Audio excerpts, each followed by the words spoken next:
What's up, guys? Welcome back to Nostalgia. Dave Martinson here with a bunch of stuff, honestly, to get into. A lot of fun stuff here. Talked about a bunch of movies, the Golden Globes that just happened, a TV show, as well as the best movies of 2022, the best movies of last year, my top 10.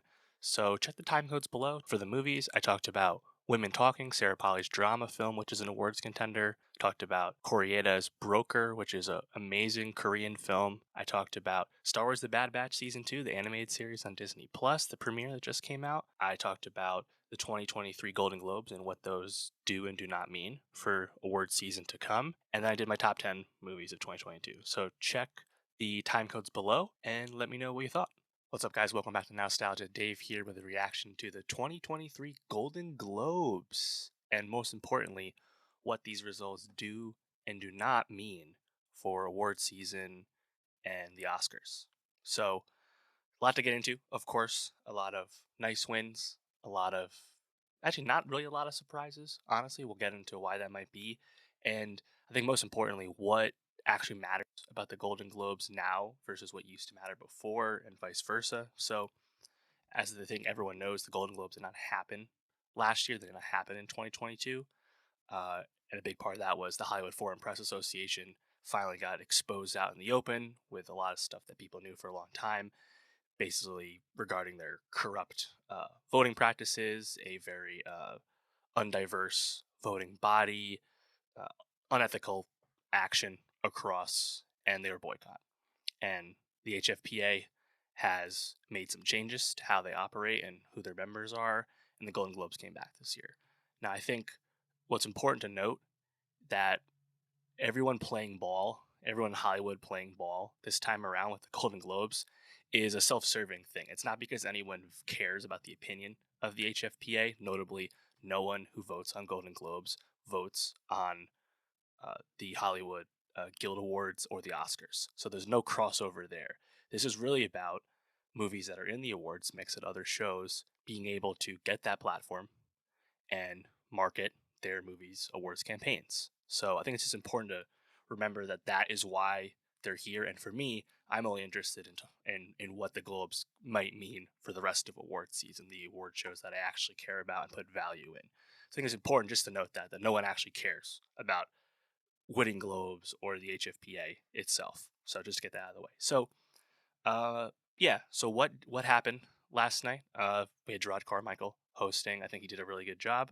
Uh, coming off a big year with his feature film debut on the Count of Three, and of course his critically acclaimed special Rothaniel to have him host. Nice high profile gig for him. Happy for Gerard. And right off the bat, he did what you kind of expected from Ricky Gervais the past few years at the Globes. He skewered the shit out of things. But most importantly, Gerard really was pointed and clear and direct about the problems with the HFPA and the problems with the Globes, and he did not mince his words. I think that was good to hear right off the bat. And then, funny enough, from there on out, the Globes just kind of became a more standard award show, giving out awards. There weren't any bits, and they had the one Globes trademark still, which was that people got drunk, people were lit there, and it's just fun to watch famous people be together and have some of them be lit. So I enjoyed that. But yeah, let's just get into who won and what that might mean. So, of course, the Globes separate stuff between drama and comedy slash musical. So there's not a clear like fight between awards contenders often. It really depends on the category. But there's still some interesting things to point out here, and we'll see how this bears out with the Guild Award nominations coming out throughout the this week to come. So, motion picture drama was won by The Fablemans, and motion picture musical or comedy was won by the Banshees of Inisherin. Banshees, of course, beating Everything Everywhere All at Once in that category. I think those are our three contenders there, but it's still hard to glean who you would give more momentum to because it was not a head to head fight.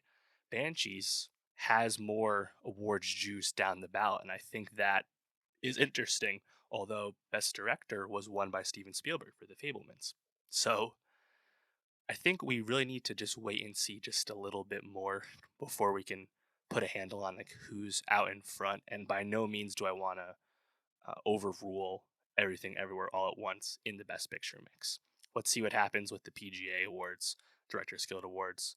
You know, Spielberg perhaps coming up and getting that Best Director frontrunner candidacy, that actually probably does track because it's hard to really think of something that would be against Spielberg with enough juice at this point.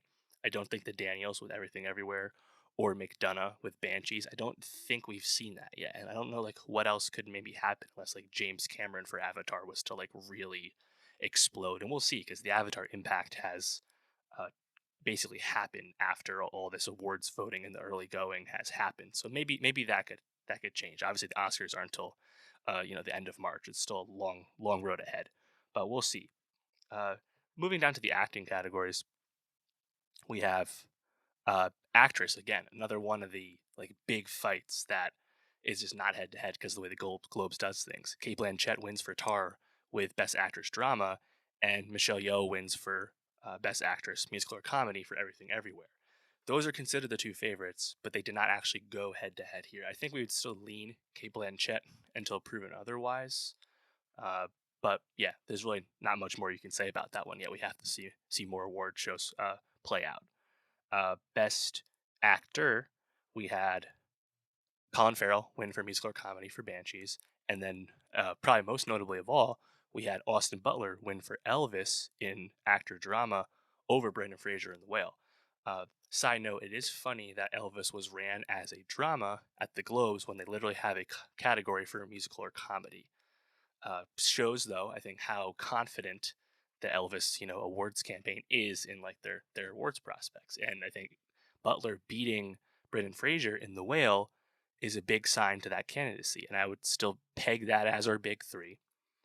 And we need to see more though. We need to see Farrell and Butler go head to head. We need to see if Fraser can win somewhere else. Of course, Fraser was not in attendance at the Globes and was boycotting this, at least personally boycotting this ceremony due to his previous negative experience with the HFPA. So it's a muddy picture, Best Actor. So again, we just need to see more with that. But the Austin Butler campaign, I think, is very real. The biggest talking point, perhaps, of the whole night was that Austin Butler seemingly just does the Elvis accent now. That is just a part of his being, and that is hilarious. But he is also a very charismatic man, so we'll see if that continues to work for him on the trail. Again, we have to see more. Then supporting, I think, is honestly a lot less surprising and probably just a straight up forecaster at this point. Supporting actress, and the Globes don't differentiate comedy or drama with supporting roles for some reason. Very weird thing they've always done. Supporting actress was Angela Bassett for Black Panther: Wakanda Forever, which feels like the winner. This feels like kind of like a coronation year for Angela Bassett after a 30-year career of being great, and it just doesn't seem like there's a lot of juice behind, or enough anyway, behind the people that she's kind of going up against, whether that's Carrie Condon in Banshees, Jamie Lee Curtis and Everything Everywhere, Carrie Mulligan, as she said, uh, Dolly De Leon in Triangle of Sadness. We'll see if other people fit into that mix, but unless Banshees has like an amazing night at the Oscars and Carrie Condon wins, I have a hard time seeing anything else really getting in Bassett's way. But again, we'll see what happens moving forward. And then Best Supporting Actor is perhaps the lock of all locks at this point, which would be Ke Huy Quan for Everything Everywhere All Once, beating Brendan Gleeson in Banshees as well as Barry Keoghan in Banshees. This narrative, the story for Ke Huy Quan, the return to Hollywood uh, after such a long time not acting, and then to do it in a movie that has such a warm message with an amazing performance from Quan, but I think it's just kind of the perfect coalescence of narrative and feeling and audience reception that, like, I mean, again, unless Banshees has an amazing night and Brendan Gleeson was to win this, I don't really see how anything could get in Ke Huy Quan's way. And it would be an amazing win, too, because if you expect Yo to lose to Blanchett in Best Actress and maybe Everything Everywhere All at Once doesn't win Best Picture, this would still be a really top prize and a justly earned one at that for a amazing movie that had a year that no one would have foreseen, before Everything Everywhere All at Once came out. And so that would be cool. Uh, Best Screenplay, which again is not differentiated by adapted or original here at the Globes, weirdly, went to Martin McDonough for Banshees of Inisherin. That's McDonough's trademark. As a writer, the writing, the screenplay of Banshees is perhaps the biggest strength of all that it has. The paragon of its uniqueness. So that's a really just win. We'll see what happens with the Writers Guild and other award shows to follow if see that continues. Justin Hurwitz won for Fablemans with score. Sounds like a pretty safe bet. That's a really big score, and Hurwitz has been awarded before, so keep an eye on that one. And then best original song I think is pretty interesting because it went to Natu Natu from RRR over lots of famous people, right? Taylor Swift, Rihanna, Lady Gaga. That's like super cool, and like maybe it's a sign that RRR has more momentum as a movie that uh, didn't make the best international feature film shortlist at the Oscars, but it's a movie that has a ton of goodwill at the Oscars, and the rare Indian film to really cross over into Western cinema. So that's at least a nice nod to that movie, and that song is awesome, and that's importantly a song in a specific part in the movie that actually makes like a real impact on the movie. So I think it's one of the rare best original song winners that actually like makes an impact to the movie and is super earned. Uh, and that's really the gist of it for movies. I mean, Del Toro's Pinocchio won animated feature. That seems like the lock of locks at this point. Motion picture non-English language, which is what the Globes calls best international feature film, notably went to Argentina in 1985, a film you can watch on Amazon Prime right now. It did not go to All Quiet on the Western Front, the German remake of the war film classic that's on Netflix. And that's notable because All Quiet on the Western Front like cleaned up at the Oscars shortlist with a lot of nominations, more than was expected. But to not win here at the Globes is at least interesting. So we'll keep an eye on that and see if Argentina 1985 can keep this up in that mix. And it is a very competitive field for international film. So we'll see what happens with that one. And then TV, obviously, TV is always a weird aspect of the Globes because this happens like 6 months after, or 4 or 5 months, 4 or 5 months after the Emmys happen. So the eligibility period is different. You have people that already won Emmys, like Amanda Seyfried in The Dropout, for example, the Better Call Saul people. And then you have shows that were in the previous Emmy period and actually get to win their first awards at the Globes. And then when the Emmys happen again in September, they'll win again and it'll feel late. Stuff like Jeremy Allen White winning for The Bear, for example. So I don't really put much stock in the TV stuff with the Globes. Just cool to see, I guess, TV people mixing it up with movie people, I suppose, when you watch the broadcast. But happy to see Jeremy Allen White win for The Bear. Happy to see House of the Dragon win for drama. That's fun. Abbott Elementary, Quinta Brunson, no surprises there.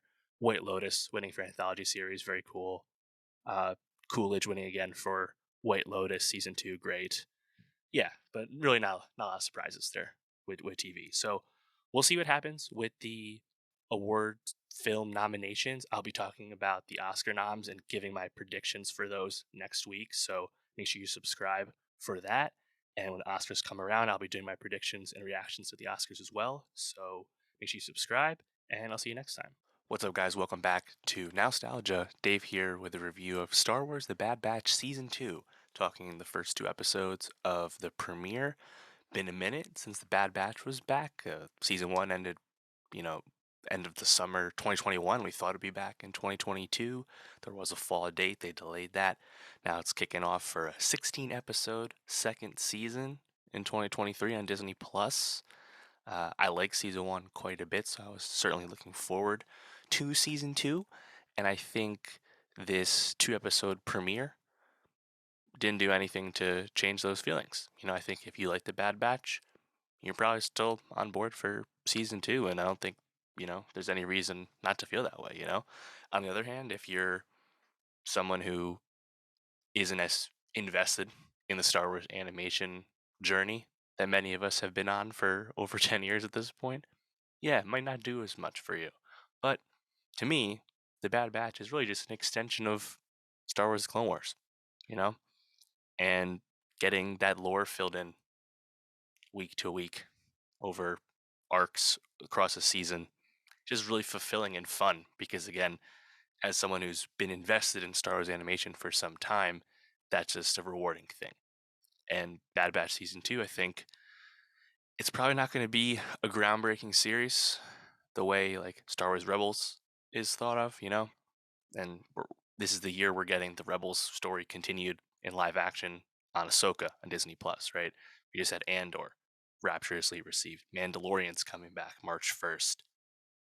Even something super uh, anticipated like Obi-Wan Kenobi just happened. Bad Batch, it's not as a blockbuster as that other stuff, but I think it's just kind of consistent, and maybe that's familiar as well. Doesn't reach the highs of the other things, but I think it's just kind of a comfort food vibe on the Star Wars storytelling side of things, and that's why I've enjoyed it through season one, and I'm expecting to continue to like it through season two.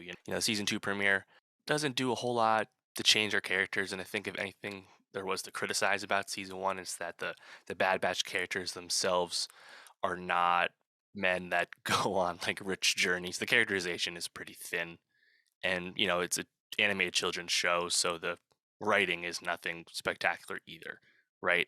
I think the most untapped potential left on the Bad Batch would have to be Omega still, who on one hand can be an annoying adolescent character, but on the other hand, at least her journey, her arc, and how the Bad Batch play off her leaves some storytelling promise.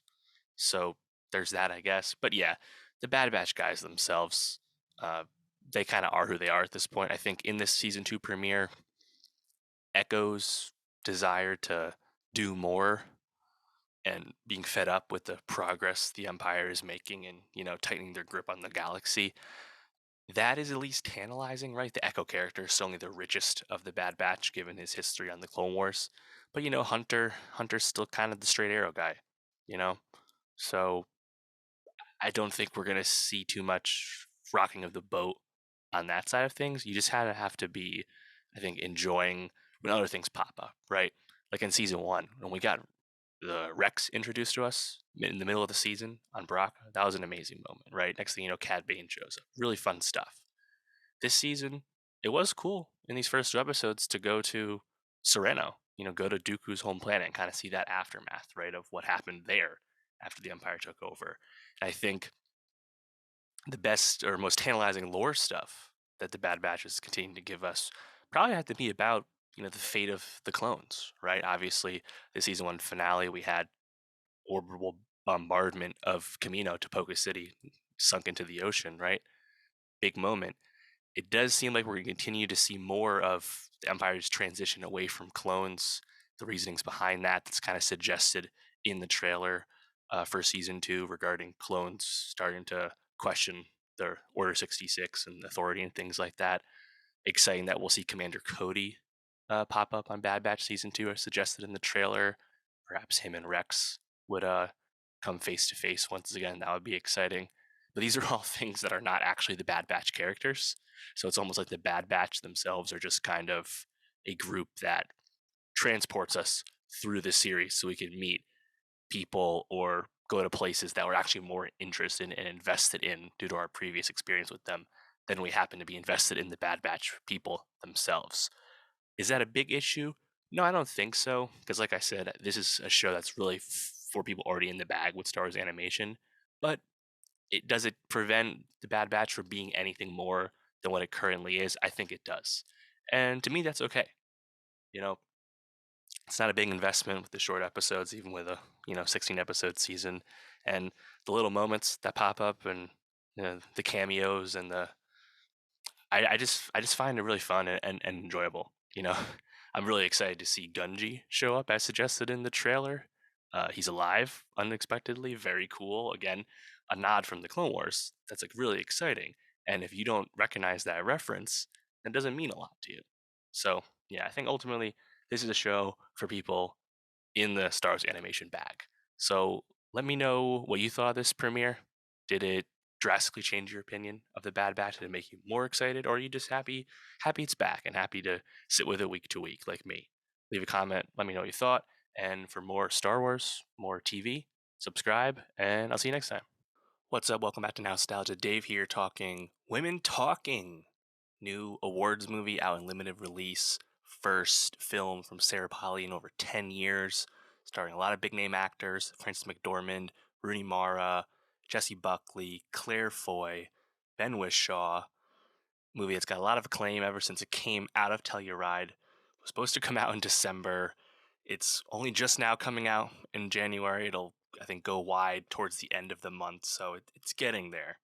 But there's been a lot of talk about this film as something that will be in the mix for Oscars, be in the mix for a Best Picture nomination, given the early acclaim and the star power attached to it. And it's a movie that I don't think is for the faint of heart. It's definitely heavy subject matter, but if you can get past that, it is definitely an acting and writing showcase as a film and worth your time for sure. Uh, you know, just right off the bat, the movie really throws you right into just how heavy it is. You're set in 2010 at a Mennonite colony, and you quickly learn that this group of women have come together to decide the fate of the women at their colony because these women have learned that they have been repeatedly drugged and raped during the night by the men in their colony for an extended period of time. Right off the bat, just obviously heinous stuff just to be presented with right in the open. And there's throughout the film brief like flashback scenes regarding specific characters where they kind of like realize what's happened to them waking up in the morning. Really gut wrenching stuff. And of course, this is ranged uh, across ages, both high and low. So it's just really, really difficult stuff. But the film quickly centers you with a few of these women in like the second floor hayloft of a barn, on the colony grounds, and has almost like a theatrical stage play type vibe because we're largely set in that hayloft for the majority of the film. That's where most of the dramatic uh, things happen. And uh, also of note is that the film has a really stark, noticeable, like grayscale color grading over the lens, almost sucking the life out of the scenery you're watching, kind of connecting thematically to how the women are feeling about the place they've found themselves in, I guess you could say. And, I wouldn't call it like the most cinematic film ever just because you're largely in that one place. It is a bit gray and drab intentionally. And it's really just about people talking about how they feel and what they want to do about their lives. And like I said, a bit of a theatrical stage play, theater play type vibe. But I think you can get by that because, like I said, the writing and the performances are just quite superior. Rooney Mara, a bit more understated character. I don't think she makes quite as strong an impression as Jessie Buckley or Claire Foy do, who are more rage-filled, uh, emotional characters. Really, kind of I think espousing the feelings that many in the audience, I assume, would have while watching the movie and watching these characters talk out the pros and cons of what they could achieve by leaving this colony versus staying and forgiving the men. Uh, Really, I think puts the audience member, puts the viewer through quite the up and down as these women talk their way through various conclusions before getting to the place they get to. Um, I think you kind of almost go up and down with which character you're almost like rooting for to like win the argument, quote unquote. Frances McDormand, obviously high profile name to be attached in the film, but she's not actually in the movie nearly as much as two other of her peers as far as older women actresses go. You have a lot more of Judith Ivey and a lot more of Sheila McCarthy, who I think are both quite good. Not as famous actors as their younger co-stars, but they're both quite good. And yeah, I think just really kind of I think sitting with these characters expressing how they feel about something that on one hand is so heinous, but like these themes of agency and protecting those you love I think are quite familiar and universal. uh, Interestingly, you have Ben Wishaw's character here as like really the one male character in the whole film who is, I guess, one of the good men, quote unquote, who is tasked to like record the minutes of the women's meeting and what they decide because these women, as traditionalist Mennonite people, can't read or write. Um, Wishaw, he's kind of like the Rooney Mara character, who and they're quite connected in the film, where he's like super earnest, super soft spoken, super nice. But I don't know if narratively his presence as like the good male character gets beyond that in terms of like achieving anything further on the dramatic side of things. I understand why he's there. Like the movie isn't trying to paint in like a broad brush in terms of how it talks about gender in this extreme situation, but ultimately I was more, I guess, interested in like spending time with Claire Foy, spending time with Jesse Buckley, whose characters I think just were a bit more interesting to me personally. But I think that would definitely be a piece of the film that would be perhaps up and down depending on the viewer. How did you feel about the Rooney Mara Ben Whishaw relationship, and how did you feel about Wishaw's character's kind of placement in the story overall? Probably depends on the viewer there. Uh, yeah, I think the one other note that I came up right away was obviously this is a movie that does very little to dissuade anyone from having negative feelings about religious fundamentalism and traditionalism because of the uh, direness of this situation. This movie is fictional, set in 2010, but of course it is based on or adapted from a 2018 book, which was based off of a real life similar circumstance that happened at a Mennonite colony in Bolivia. So it's not like this completely came out of nowhere. Uh, yeah, I think I wouldn't say it ends in like the most rapturous way ever, but I think if you take a step back and think about how it ended and how it was telling its story the whole time, it does make sense. It does feel, I think, thematically complete, but perhaps not reaching like the highest of the highs the way you might expect from other movies that are in like a best picture awards race. So definitely, I think definitely worth the watch because the writing and the acting together really push the movie forward, and that's why you should check it out. So, when we're talking, let me know what you thought. Did you like the grayscale visuals? Did you love Ben Wishaw's presence in the film? Who was your favorite performance in the movie? Leave a comment below, let me know. And for more movie reviews, subscribe, and I'll see you next time. What's up, guys? Welcome back to Nostalgia. Dave here with a review of Hirokazu Kore-eda's Broker, new film that I adored. Want to get into why I love this movie so much. It's really tremendous, and I'd really been anticipating this movie. Kore-eda's 2018 film, Shoplifters, which won the Palme d'Or at Cannes, I loved. Thought that was tremendous. That movie got a lot of attention, a lot of love. And Broker, his second film since then, is a Korean film. Kore-eda, of course, Japanese, but this is a Korean film set in modern day Korea. And man, this has a lot of those shoplifters vibes in terms of very familiar themes and characters. Chosen families, people on the edge of the law, things like that. Very familiar in a great way if you're a fan of shoplifters.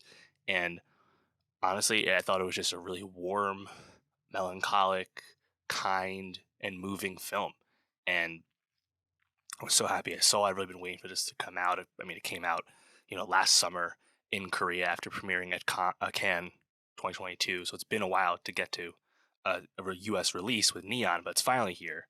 And yeah, I mean, I think right off the bat, obviously, Song Kang Ho is like the big acting star. He's the name, right? People know him from his director Bong collaborations, most recently, of course, in Parasite.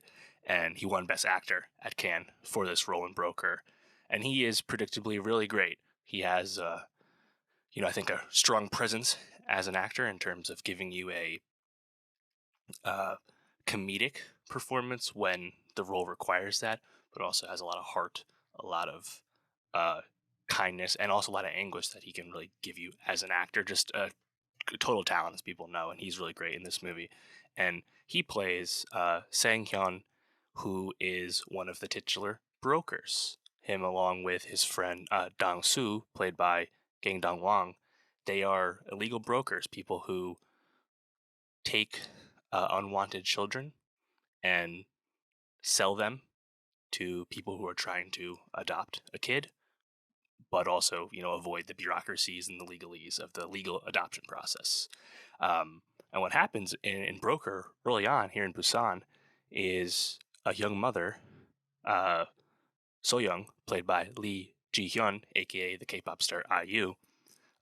So Young puts her newborn Woo-sung puts her newborn in a baby box at a church, a place to give an unwanted kid into the care of the church. Usually leads to an orphanage. Maybe that kid will get adopted one day. It's a thing. And our two brokers kind of take the kid from the box and wish to sell him off. And to them, they're being altruistic. They're finding people that want this kid, and of course they charge a fee, so everybody wins. And I think what's really cool about this movie is So Young kind of catches up to them early on and kind of joins uh, the brokers on the road as they seek to find a buyer for this kid. And it's really interesting. This is a movie effectively about like well-intentioned like child trafficking, because it technically is trafficking, right? But to have the mother be there with these brokers who are trying to find the right fit for this kid, they're not just giving him to the first person who wants him. They're trying to find someone genuine and also not get lowballed with the price too. It's very interesting, and th- that dynamic that forms early on is really cool. And at the same time, these brokers are being watched by these two female cops who are kind of on the run, or on the trail of these brokers trying to catch them in the act. So this becomes a very quickly an elaborate road movie as we leave Busan and we travel throughout Greater Korea via car. And you have these cops kind of tailing them as well, and there's almost like a buddy cop dynamic with them in the car. Very interesting, very fun. And I think the next best piece about this is that very quickly, once we hit on the road with the brokers and Soyoung, we go to an orphanage, and that's where Dong-soo actually is from. He is an orphan himself. You see all these kids, and you meet some people that Dong-sung knew back in the day. And once they leave the orphanage, a kid from the orphanage, Haijin, uh, like an 8-year-old, he stows away in their car, and like this added dynamic of this like thrown together family. And I think it's like a real blast to kind of be with them. The movie never gets like overly like melodramatic or overly sentimental. I think the way it builds, and it doesn't have like a clean ending by any means, but the way it builds, I think, is really satisfying just because it feels really warm. um just the themes of like community and loneliness versus abandonment and those kind of things. Movie really, I think, progresses through that point. And Kore-eda, to his credit, handles very sad, difficult, complicated themes without getting too preachy, without getting too melodramatic. And I think that's what's so great about this, the way it was so great in Shoplifters, where he's able to, I think, kind of give you a lot, and he doesn't really moralize either. Of course, we're talking about a mother giving away her child. Abortion obviously would come up in this context as well, and there's not really a judgment passed on from the point of view of the film broker, which I think is important as well. These things are complicated enough that you kind of just left to sit with everything as you go on this journey with these characters. But the characters are richly drawn enough and richly acted enough that everything kind of works out by the end in a really satisfying way. I have to say too, yeah, Lee Ji Young, who plays So Young, uh, really great performance. I know IU, in addition to being K-pop star, has been an actor for a long time, but she really carries the film as a softer spoken mother figure who, of course, is much more mysterious in the beginning of the film.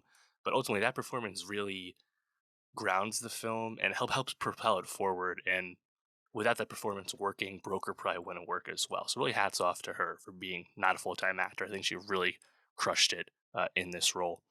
There's just a lot of funny moments too. Like there's a moment in the car wash. There's a moment with a Ferris wheel. Broker, despite having a lot of difficult stuff at the center of it thematically, has some really choice humor throughout that really lands. And I saw in the theater, and there was not a lot of people in the theater with me, but there was a lot of laughs at those moments. They all really hit, which was great. Uh, yeah, I would say definitely seek out Broker. Obviously, Koreeda movie, should go without saying, you got to see it. But I think this is a complete gem. Notably, it's not in the Oscar mix. Japan and Korea both submitted different movies. Of course, Korea submitting Decision to Leave, so it's not in the Oscar mix for Best International Feature. But it got that love it can, and I think obviously people know to check this out. And I assume that Broker in the years to follow will have a long life in terms of like acclaimed international cinema, as you'd expect coming from Korea. And we know his next film, he will be returning to Japan, which is exciting. So check out Broker. Leave a comment. Let me know, what did you think of the movie? Are you excited for Kore-eda's next film? And for more movie reviews, subscribe because I'll see you next time. What's up? Welcome back to Nostalgia. Dave here, talking best movies of 2022. Yes, my 10 best movies of last year. You might be wondering, why is he doing a movies top 10 in 2022 and 2023? Well, I had to see the last few things that I knew I needed to see, those limited releases in January. Had to wait for them to come out before I could confidently do the top 10, just to be sure. But I've seen everything I've wanted to see. I see about 100 movies a year every year, so I feel like I have a well-rounded view. But, you got to make sure you get in the heavy hitters that take a while to come out. And, I think overall, it was an interesting movie year. I would say overall a down movie year. A lot of adult films certainly struggled at the box office. That's been a big talking point for a while now. But there was just a lack of movie product this year compared to pre-pandemic years. Just less movies out, less notable movies out. Not that there wasn't plenty of great stuff that came out across the globe. Obviously, that is the case. But hopefully, we will be seeing a recovery in the next year, the next 2 years. Obviously, another big part of this was the streaming push when movies coming out on streaming and theatrical windows continuing to decrease. And then, of course, the second half of the year with the economic pushback on that and kind of reversal of a lot of those strategies and the new belief once again in theatrical movie going in terms of making true profits in the business. So there's a lot in flux in terms of the industry side of things. But when it comes to just talking films, I still quite like my top 10 that I have here. So I'll just jump right into it. My top 10 films of 2022. Number 10, I'll start with a movie that I really never expected would get here, and that would be Bodies, Bodies, Bodies, the A24 black comedy horror film from Helena Arajan in her English language debut. Not really a horror movie, more of a horror comedy, more of a lampooning of like slasher genres, like taking what Scream does to the nth degree and not really being a horror movie. But man, I thought the tone in this film was just so great. One of the really few films that I think was actually in touch with how Gen Z people talk and interact with the world and interact with culture. I thought so much of that stuff was just so funny. And of course, it's loaded with tons of like top talent. Amanda Stenberg, Maria Bakalova, Rachel Sennett, Myala Harold. I mean, they're all, obviously very in demand young actresses still rapidly rising, and they're all excellent in this role. A movie about a bunch of young kids that have a party at a house during a storm, and then obviously somebody dies and hijinks ensue. Familiar trope, but man, I think it's executed on so well. Of course, you have Pete Davidson kind of playing himself, playing that like scumbro persona. You have Lee Pace as the oldest person on the cast, kind of leaning into his Tumblr appeal, as it were. Man, I think it's just really funny and has a lot of like amazing quotes. Of course, Rachel Sennett, podcasting is very hard. I'm a Libra moon, like so many laugh out loud lines, but the twists and turns of the movie are just a real blast, a real thrill, and wanted to kind of get that in here as a bit of an unconventional pick, I suppose, for a top 10. Coming in at number 9 for me is RRR, the Indian Telugu specifically blockbuster film from SS Rajamouli.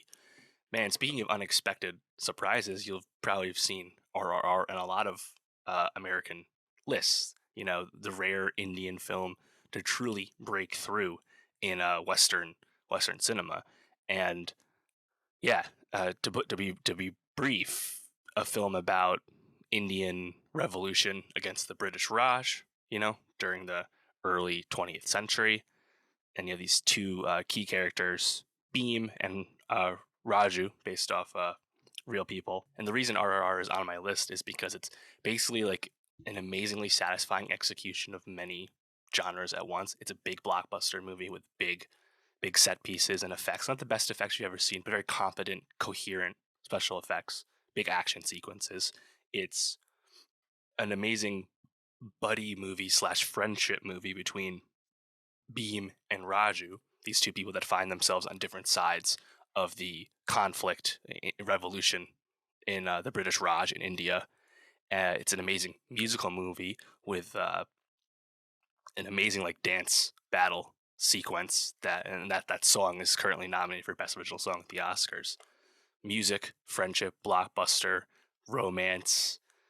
It just weaves so many, I think, really familiar but executed on perfectly themes with this big rousing story that's also about like, the defeat of colonialism. Like there's so much going on with this movie that makes it so lovable. But also, like I think like watching this film, watching these characters go through their journey, and then once they realize the truth about who each other is, how those things twist and flip, and really just the continued ups and downs dramatically over the course of RRR, uh, I think it has the viewer very invested, and that's why it's just so satisfying. It's just big movie that really kind of nails this uh, earnest tone, but doing that across so much genre, so big, so expansive. And Rajmouli deserves just so much credit for just how I think how big and satisfying this film RRR really is. You can watch it on Netflix. Funny enough, if you watch it on Netflix, it's not in its original language. The Telugu dub was actually sold. The rights was sold. Distribution rights were sold elsewhere, so you only can actually watch it in Hindi, even though that's not actually the language the actors were speaking. It's a different dub. Um, that minor hiccup aside, I think RRR is perhaps the biggest like surprise of the year and absolutely worthy. That's why it's my number 9. Coming in at number 8 for me is Triangle of Sadness, Ruben Östlund's black comedy film from Neon that won the Palme d'Or at Cannes earlier last year. And Ruben Östlund, a pretty well-known, Swedish filmmaker at this point with a lot of attention and love across the globe. But Triangle of Sadness, of course, just being his next movie, would have had a lot of eyeballs. But I really enjoyed this movie because I thought the commentary that this movie is interested in, on its face, it's pretty familiar, right? It's broadly a eat the rich type story, but man, I just thought the humor in Triangle of Sadness was really well executed on. I think the 3 act structure with 3 distinct acts in the movie actually did the film a lot of good because you kind of like kept advancing the thematic ideas of the film across each very distinct act. The act one is like a lampooning of social media influencers and model culture and things like that, where you get introduced to Harris Dickinson and Charlie Dean's characters. I think they're both tremendous in the film. Act two, once we get to the luxury yacht, it starts to get a bit more uh, meta about its societal commentary about like wealth inequality, things like that. And of course, Act three on the beach, as it were, the introduction of Dolly De Leon's character, an amazing performance. Um, Kind of flips everything you'd seen before on its head in terms of the social dynamics that have been at play in the film. So I just think that journey that you go on in this movie, ripe with like some really funny commentary, plenty of good jokes. I mean, Act Two is littered with literally like body humor stuff, which may not be for everyone, but I thought was really funny. Uh, I couldn't help but just really enjoy like the journey of this film. The Woody Harrelson character, who's the boat captain in Act Two, probably the least effective of like the main cast members. Just kind of a guy who just kind of waxes on about his Marxist beliefs, but doesn't really get beyond the surface of where it's going. I think to some maybe Triangle of Sadness doesn't cut deep enough or doesn't tread any new ground. But for me, I just thought it was still just quite enjoyable enough, just kind of being with these 3 distinct acts, being with these strong performances, and seeing like this commentary acted out well, and executed on, I thought, well enough. So Triangle of Sadness, I thought was pretty enjoyable. You can watch that. Eventually, it'll be on Hulu as a Neon film. All right, coming in number 7 for me is Top Gun Maverick. Man, had so much hype for this movie. So many delays, COVID delays, production delays. But the second Top Gun movie, Tom Cruise on a huge heater, making the best Mission Impossible movies of his career, being bigger and badder, the only way he knows how to be an actor. And we get Top Gun Maverick, and it delivers in unbelievable fashion. and the biggest movie of Tom Cruise's career as a result, the second biggest movie of 2022. Uh, just a honestly a miracle of a movie. Better than the first Top Gun in basically every way. Um, Absolute thrill, right? Joseph Kaczynski brings, I think, amazing and at this point underrated filmmaking to the fore with this movie. You know, the logistical challenge of filming like real choreography in fighter jets up in the sky. The fact that they pulled this off and it looks as amazing as it does, just completely blowing away the standard for like dogfighting on screen, spectacular. But the emotional beats are spectacular. You wouldn't have thought this from Cruise, who is, I think, a bit limited or at least a bit uninterested in this sort of thing at this point in his career. You can look at, you know, the love interests, quote unquote, across the Mission Impossible films, for example. But to have Jennifer Connelly seamlessly enter the fore as the Admiral's daughter, someone who's always been there, but we haven't seen until now, the chemistry that they have is incredibly palpable, and Connolly is tremendous in a nothing part, to be clear.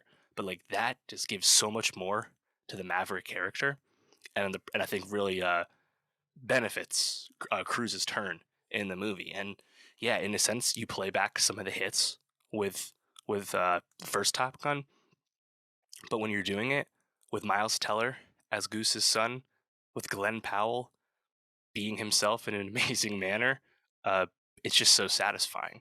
And at the end of the day, the action sequence is completely rip, just super thrilling. Of course, the third act is completely unbelievable, but you don't care because you're just invested in this movie and how propulsive it is. I mean, right off the bat, when you have like the Blackbird sequence, I think is absolutely thrilling and introducing you into this character who is fixated on a certain idea of what he wants to be. Very emblematic of Tom Cruise himself, to be honest.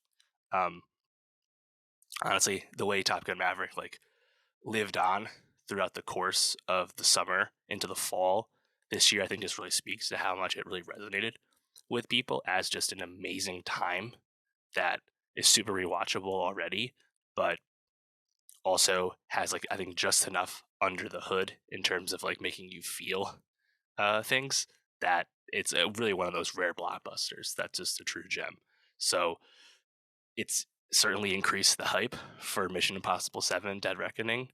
Um, the trailer for that movie suggests that Tom Cruise is getting even more brazen with stunts as he enters his 60s, which is unbelievable and scary and unsettling. But no matter how much longer he has left making these kinds of movies, I mean, the fact that Maverick turned out as great, as propulsive, as thrilling as it is, I think is a testament to Cruise, a testament to Joseph Kosinski. So, I mean, I don't know how you could not have Top Gun Maverick on a list this year. Coming in number 6 for me is The Banshees of Inisherin, Martin McDonagh's drama film, starring Colin Farrell, Brendan Gleeson, Kerry Condon, Barry Keoghan. You know, coming off 3 billboards, I think Martin McDonagh's stock was low. I certainly did not miss that discourse regarding that movie during award season, but McDonough, I think, really bounced back. You know, I think importantly, getting back across the pond to a world he knows best, getting back to the type of writing that I think kind of suits him as an Irishman. And in the process, you have a movie that I think perplexes a lot of people as you begin to watch it, but does not escape your brain because you can't help but really dwell on what this movie means and how it makes you feel long after you've seen it. And I think Banshees, which is certainly in the best picture mix at this point, really makes you think a lot. You know, like just the very simple premise of Brendan Gleeson's character, Colm, being like, I just don't like you no more, as his justification for wanting to break off his friendship with Colin Farrell's character. And watching what happens subsequently as Colin Farrell's character Podrick just is like unable to accept the ending of this relationship they had, uh, and that's relationship in quotes depending on who you ask. But like seeing the back and forth they have feels so unconventional, but also like so unique and so fully realized. The performances, of course, really sell all of this, but the movie doesn't go in a direction you expect it to. But the performances and really the writing, McDonough's writing, uh, I think really sell all of this. Carrie Condon as Podrick's sister is the heart of the film, to be honest, and really I think kind of keeps it all together. She's tremendous. And then Barry Keoghan, who I think everyone has been in on for some time, he's just had great role after great role, and perhaps this is the greatest role yet, as him kind of being the village idiot in a certain sense, the one who didn't meet his potential, or the one no one believes in kind of deal, and his friendship with Podrick, who's just a nice but dimmer person, is tremendous. And then Keown, I think, is able to really kind of sell the later dramatic turns uh, in the movie. And once you see what happens in Banshees, I think you're just kind of sat there thinking about how you would have acted in that situation, what McDonough's trying to get at in terms of how he speaks about friendship. One of the most unique films about friendship I've ever seen, easily. Of course, it's set on one of the Irish islands, and it looks absolutely amazing. You're on the coast the entire time. And I think what the movie has to say about the troubles happening over in the mainland of Ireland at this time in the movie, what the movie has to say about how these characters feel about this conflict that feels like a world away across the water, I think is also quite smart, and how like that big conflict is juxtaposed with this minuscule conflict between these two people in this little tiny farm town. I think is really lands and is executed on incredibly well. Um, I'd be very curious to see exactly how well Banshees of Inisherin does at the Oscars. I'd expect multiple acting nominations at this point. Colin Farrell is perhaps the chief contender for Best Actor alongside Brendan Fraser in The Whale, so we'll be seeing about how far that can go. And then Banshees of Inisherin itself seems like it's one of the top Best Picture contenders. Certainly, I'd put it in like the top three right now, depending on how things are going. And I'll be getting to another movie I think is right in that mix later. So yeah, Banshees of Inisherin, man. Martin McDonagh really bounced back, and Colin Farrell had an amazing year between his performance in Coconuts After Yang, his amazing prosthetic induced performance of as the Penguin in the Batman, and then topping it all off with the Banshees of Inisherin as Podrick. Farrell, post like stardom turn, over a decade ago, he's really settled into just being a character actor, doing like real convincing and inspired character work. And I'd be rooting for him to take home the Oscar gold, because I think he's really earned it as he's kind of shifted his career in I think a really exciting way. And coming in at number 5 for me is the most recent movie I've seen on this list, and that would be Kore-eda's new drama film Broker. Uh, Broker just came out in limited release in the U.S. in January. Of course, came out back in summer in South Korea after premiering at Cannes, where Song Kang-ho won Best Actor at Cannes. And Kore-eda is a filmmaker who I got really attached to after 2018 Shoplifters, one of my favorite movies of that year, one of my favorite movies of the last decade, to be honest. And the reason Broker is so high on my list, despite seeing it so recently, is because Broker, I think, imbues a lot of those familiar feelings that you get from Shoplifters. This is Kore-eda, a Japanese filmmaker, making a movie in Korea this time with Korean actors, but the themes are so familiar in terms of chosen family and being on the edge of the law, and the way Kore-eda famously at this point is handling really heavy and difficult and layered themes, but doing it in a really tender and warm way. It's difficult subject matter, but the movie itself is not difficult to be with, and that's probably like his ongoing like trademark as a filmmaker at this point. In the case of Broker, um, the simple premise of a young mother leaves her baby in a baby box at a church, to abandon into the care of the church, and that baby then in turn gets picked up by these brokers who want to sell it to people who want to adopt a kid through extra legal means. But the key twist in Broker right away is that the mother's actually going finds this out. It's going to join the brokers on their journey to find the correct home for this kid. That is like a very complicated scenario to be in terms of like a mother kind of condoning the trafficking of her kid, even if it's through well intentioned means. And in the process, you get this movie that has a lot going on to it, right? Like very quickly becomes a road film, but I just think the character dynamics on Broker are very well done. The handling of really difficult stuff is done really good, and like that really kind of builds across the movie. There's a young child who's introduced to this crew, joins them on their journey as well. In the process, you get a lot of choice humor sprinkled out throughout a movie that otherwise wouldn't have a whole lot of levity in terms of what it's handling, but those laugh lines really work. Uh, at the same time, we have police officers on the tail of these brokers and this crew. The movie kind of gets to this really big crescendo, but doesn't have a neat ending. And man, I just found it incredibly satisfying, incredibly moving. And I think just the warmth that Kore-eda brought to this kind of story is what really sits with me about Broker, and that's why I really liked it.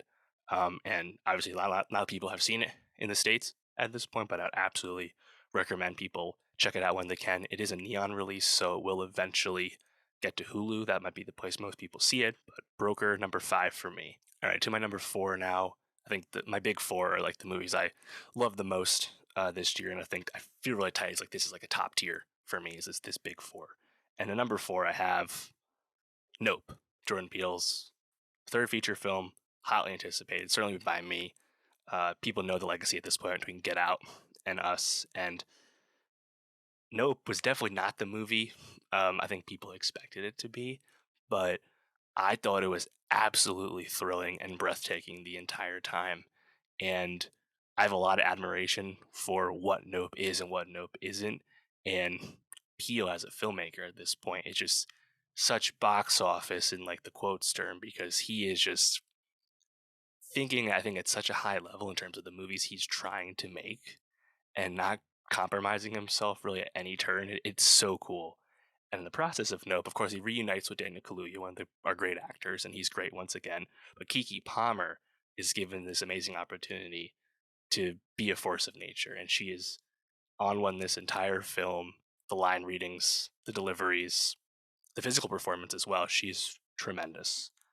Also, Brandon Perea, really a newcomer on the scene, makes a big impression. But what's so cool about Nope is it has all these social commentary thoughts that you expect from a Peele movie after his first two works. And a lot of that's presented through these flashback sequences regarding the chimp. If you've seen the movie, you understand. And that's not actually the only thing about this movie, though. In the process, Nope is also it's a monster movie. You think that a film about a flying saucer that these characters discover would be like a science fiction movie, but it's not actually that. The fact that the saucer is actually like a form of like foreign wildlife as opposed to aliens trying to touch down and do what they do was like I think a really smart choice, and like the way where that goes and how these characters interact with this beast is really thrilling to me. And all the thoughts I think that can enter your head as you get introduced to Keith David's character and think about all the stuff with Stephen Young's character and those flashbacks in the TV studio, right? Um, there's just so much going on there, but in the process, it's also still this really thrilling blockbuster film. And again, that just speaks to Peele's talent as a filmmaker, where he can make these really convincing, thrilling set pieces, but also throw in such intelligence, such multi-layered, such also non-committal commentary. Peele will never really point you in like the direction he wants you to think about. No, but that to me, that's what's so cool about it is that there's a lot of conclusions you can make, but the movie will never really confirm that that's the right read on how things are going. And I think that's just a really admirable way to make a super involved movie the way Peele did with Nope. Um, man, I mean, we have no news on what his fourth film will be, but obviously it's a must see thing at this point. That's no no hot take. I mean, I I think my ultimate takeaway with Nope is that he still found a way to kind of subvert your expectations, given the fact that we all went into Nope expecting a really high standard, but also expecting like a lot to happen and a lot to go on and a lot of thought to be put into it. But he was still able to somehow surprise despite actually delivering on everything you expected. So hats off to Peele once again. And Kiki Palmer, she's not going to get Oscar nominated, but certainly is worthy if we were doing like a meritocracy type of approach to the awards.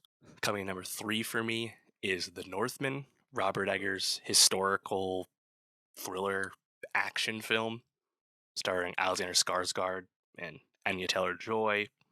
Man, I've been in the bag for Robert Eggers for some time. I had The Lighthouse on my 2019 list. I was going into the quote Robert Eggers Viking epic with a lot of hype and expecting to like it. But because Robert Eggers made this movie, Alexander Skarsgård as a Viking is so much more off the rails than it would have been with almost anyone else. I mean, you have on one hand a very familiar tropey story that you know well. Um, Skarsgård plays Amleth, aka Hamlet, and our journey of watching young boy's father gets killed by uncle, young boy plots his revenge later in life and returns to seek that revenge. You know that theme well, but watching Robert Eggers execute on that theme is just an absolute thrill. And you have so many like amazing flourishes with these like dream sequences and more metaphysical things going on with a cameo performance from Bjork of all people. You have young Amleth like basically like do drugs as a rite of passage with his father Ethan Hawke very early on in the movie. Uh, there's all these like big flourishes, but the action is so convincing and so I think so visceral, right? And the tension, the period detail that Eggers really takes so much pride in is obviously so evident here in this movie.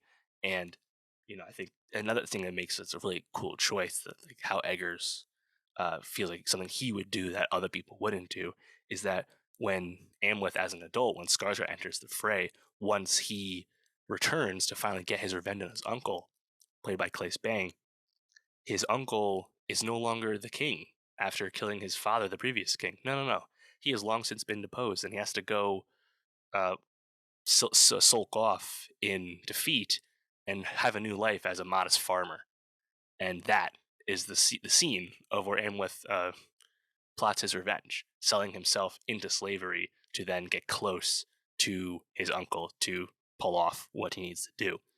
That's like an amazing choice, I think, to make it in a sense way less rousing on its face, but I think really grounds you in a very interesting like second act with the movie. And that's where we get introduced to Anya Taylor-Joy's character, who she's great as always, not the best like most fully realized character she's ever played, not her fault, but she still makes a great impression because it's Taylor-Joy and she's that good. But I think the way the North End really builds to its conclusion, ends the only way it really could, but I think in a really triumphant and also incredibly cinematic way in terms of just amazing visuals, really nails it. But to me, more than anything else, the reason why this stands above something similar is that because it's Eggers, you have all these crazy flourishes and you have this amazing tension to detail, and you have these diversions that you go down and twists and turns that the plotting of the story perhaps wouldn't normally go that way in someone else's hands. And that's what makes him such a singular filmmaker. And the fact that he was able to convince someone to give him this amount of money to pull off something this fully realized is amazing. And even if this movie perhaps lost money, at least in the initial stage of the box office, I mean, how could you care? Because this is so singular and done so well and so thrilling. And I didn't even mention like you could if you take one scene out of this movie, you may take the marauder like blitz assault on that one compound where you get introduced to adult Amleth, which is just the absolutely thrilling like fake one shot style action sequence that is visceral and gory and absolutely out of this world. It's just I think one of those movies that you see in the theater and it just kind of blows you away with the visuals and the sheer level of execution across multiple areas. It's just absolute thrill. And yeah, we know Eggers' next movie is adaptation of Nosferatu, um, and we should know more than anything else that Eggers won't do what you expect him to do, which is really cool. So yeah, absolutely love The Northman. Kind of feels like a while ago that this came out. That was back in the spring, one of the first movies I saw of last year that made my list. But yeah, what a blast! And number two for me is Tar. Todd Field's first movie in eons, starring Kate Blanchett. Uh, Man, talk about another movie that I went into with really no expectations at all. I knew Tar was really well liked. I didn't watch the trailer. I didn't really read up on it. I just wanted to go in. Oh, Todd Field, we haven't seen him in such a long time. He hasn't even made that many movies. What is Tar? And I struggle with this one. I almost had this one at one, and I really thought about it. And you can make a case for it being one. It's a lot of people's ones, certainly deserving. Um, Tar is an amazing director's vision, and it really, I think, makes the viewer grapple with so many like difficult and prescient themes, but it's not preachy and it's not heavy-handed at all. And what it is I think just an amazing like way to bring you into this world and watch this person that you start rooting for, and then eventually you stop rooting for this person, and you realize this person you're watching is not who you think they are, and is not even a good person at all. And it really makes you kind of grapple with what you've been spending time thinking about watching this movie. It's so cool. And I think right off the bat, the reason this works so well is you're just thrown into this world, and Lydia Tarr as a character played by Blanchett is just so fully realized right away. Lydia Tarr feels like a real person. That's why there are amazing, parody Twitter accounts of Lydia Tarr, because this, world-renowned global composer, uh, leader of the orchestra character feels so real. And to watch this fictional famous person go through what they go through and see that a movie, I think, really expertly present common debate, common treaded ground, stuff like art versus artists, stuff like cancel culture. The fact that that kind of stuff can be in a drama film and not feel overwrought is, I think, really spectacular. And Kate Blanchett is a lock to win Best Actress at this point, which would be her third acting Oscar win. And it's rightfully deserved because Blanchett is just an absolute inferno the entire time as Tar.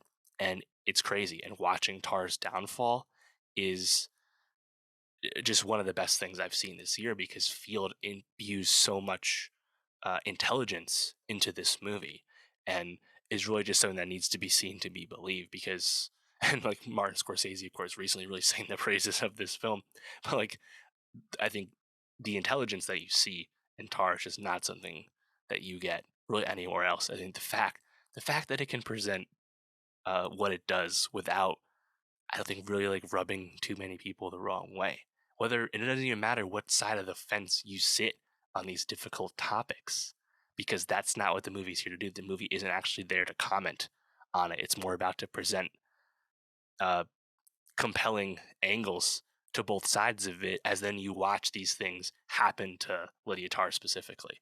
And of course, I think the Juilliard sequence where Tar kind of goes off on this incredibly ferocious tirade against a student for having differing views on the composer Bach than she does is an amazing sequence. And from there, I think watching the downfall, watching what happens with Lydia is just spectacular. And again, hats off the Field for having such a fully realized, I think, creative vision with what kind of drama film he's trying to make. It's a movie that's not actually about music at all, but feels like such an intelligent movie about music at the same time. It's not a movie about fame, but it also kind of is, and that's what's so cool about Tar, man. It's spectacular, and it's just so smart, and could easily be my number one. However, Tar is not my number one. My number one is a movie I saw back at the end of March. Everything, Everywhere, All at Once, from the Daniels, A24's multiverse extravaganza film. A movie that is surprisingly in the mix heavy for Best Picture right now.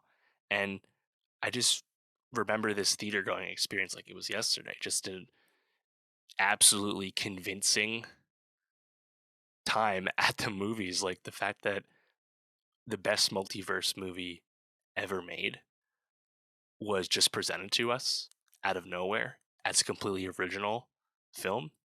Man, hats off to A24 and everyone who financed this movie for giving the Daniels the wherewithal to really execute on a completely unique vision is just so thrilling and so heartwarming in terms of the filmmaking, the film going time we are in, where stuff that isn't sequels, stuff that isn't IP, is rarer and rare. But everything everywhere all at once, I think, proves that when you give artists the ability to actually cook, they will cook you up something amazing. And everything everywhere all at once works as well as it does due to the amazing grace that the ever talented Michelle Yeoh brings to the character, brings to the film as the lead character Evelyn. And Yeoh having the martial arts chops that you expect from a movie that gets into like really like hand-to-hand combat and like action adventure stuff throughout its whole runtime. But you have that, but you have at the same time Yo also bringing you her amazing dramatic range to a character that goes on quite the emotional journey.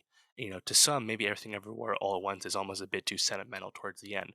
But for me, I just think the way this movie goes across its journey, which in the process again is a wild, out of nowhere, like in your face visual multiverse film. The fact that it's able to pull that off and hit home the way it does at the end speaks to, I think, everything Yo brings to the character and brings to the film. And in a lesser lead actor's hands, it probably doesn't land as well as it does.